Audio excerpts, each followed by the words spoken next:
कोई पराया पीड़ा पहुंचाए ना तो वो दर्द थोड़ा कम होता है, लेकिन पीड़ा पहुंचाने वाला जब अपना होता है ना तो पीड़ा बहुत बढ़ जाती है, दुगुनी हो जाती है। और सनातन के साथ यही हो रहा है। आज पीड़ा पहुंचाने वाले दूसरे नहीं होते हैं, हम ही हैं। आज गौ माता को काटने वाले गौ हत्यारे भी कोई दूसरे नहीं हैं, अपने ही हैं। मेरे भाई बहनों, कोई मुसलमान गाय माता रखता नहीं, रखने वाले सनातनी हिंदू, बेचने वाले हिंदू। कोई मामला अटक जावे तो मेरे भाई बहनों उसके पक्ष में न्याय देने वाले वो न्यायाधीश और वकील सारे हिंदू। कल रात को आपको पता चला था ना, एक संत पधारने वाले, परम पूज्य गोपेश बाबा पधारने वाले थे कल, लेकिन गोपेश बाबा नहीं पधार पाए। क्यों नहीं पधार पाए? क्योंकि नोएडा में 700 टन गो मांस मिला।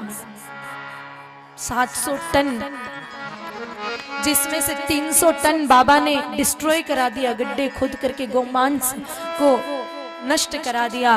और मेरे भाई बहनों 3 ही दिन में उन गो हत्यारों की जमानत हो गई। विचार करो, 3 दिन में। तो वो जज कोई मुसलमान नहीं था, वो हिंदू था।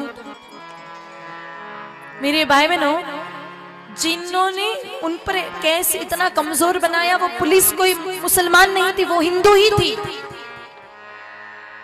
यही तो पीड़ा है कि कोई दूसरा करे। अरे अगर मुसलमान गाय को काटे तो वो तो गाय को भगवान मानता ही नहीं, वो तो गौ को मां मानता ही नहीं। लेकिन हम हिंदू एक तरफ गाय माता को मां मां कहते हैं, और मेरे भाई बहनों हम अपने कृष्ण को आराध्य मानते हैं, राम जी को आराध्य मानते हैं, और दूसरी तरफ उन्हीं आराध्य की इष्ट गौ माता की हत्या करवाते हैं। आप कहोगे हम कहाँ हत्या करने गए? तो जो सनातनी अपने घर में गाय माता नहीं रखता, अथवा जो एक गौ माता की सेवा कहीं पर भी नहीं करता है, चाहे किसी गौशाला में या अन्यत्र कहीं नहीं, तो वो गौ हत्या के समान ही है। अगर प्रत्येक सनातनी एक एक गौ माता की जिम्मेदारी ले ले तो 142 करोड़ की आबादी में 7.5 करोड़ गोवंश बचा है। मेरे भाई बहनों, फिर किसकी हिम्मत होगी? विचार करो, ऐसे सरेआम गौओं को काटने की। 750 टन जो गोमांस था, उसमें आपको जान करके आश्चर्य होगा मेरे भाई बहनों, बछड़ों का गोमांस था।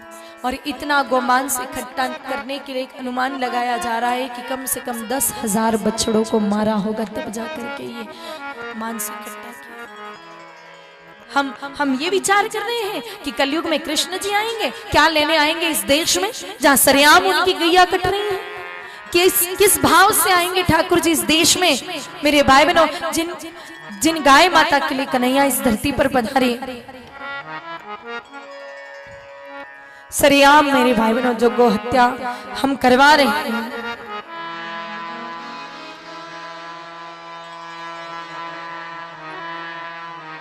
कितनी भागवतें करवा लो, कितनी ही कथाएं सुन लो, कितनी ही मेरी भाई बहनों मालाएं फेर दो, लेकिन जब तक एक भी गौ माता का एक भी रक्त की बूंद हिंदुस्तान की इस भूमि पर जब तक गिरेगी तब तक ठाकुर जी नहीं आएंगे।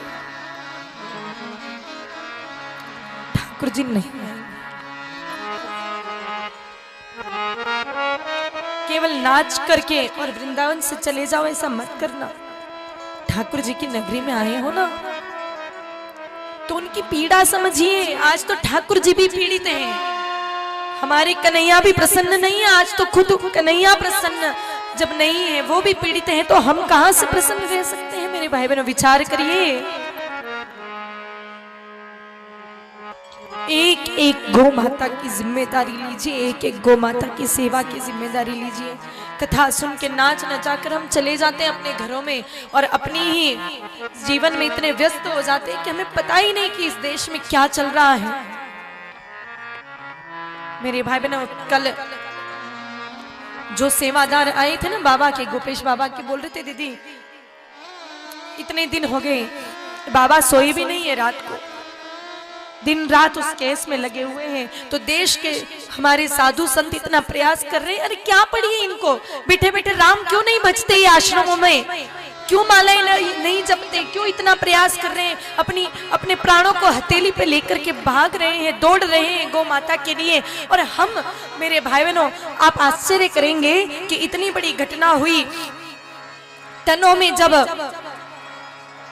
गोमांस मिला तो डीएम को सस्पेंड करने की बात हुई, लेकिन उस मांग को लेकर के कितने लोग गए? 30 लोग। वो डीएम भी हंस रहा था, अरे तुम टोपी वाले होते ना तो यहाँ 30 लाख लोग जमा होते, 30 लोग आए हो तुम मुझे सस्पेंड कराने, क्या खाक सस्पेंड कराओगे तुम 30 मिलके मेरे को?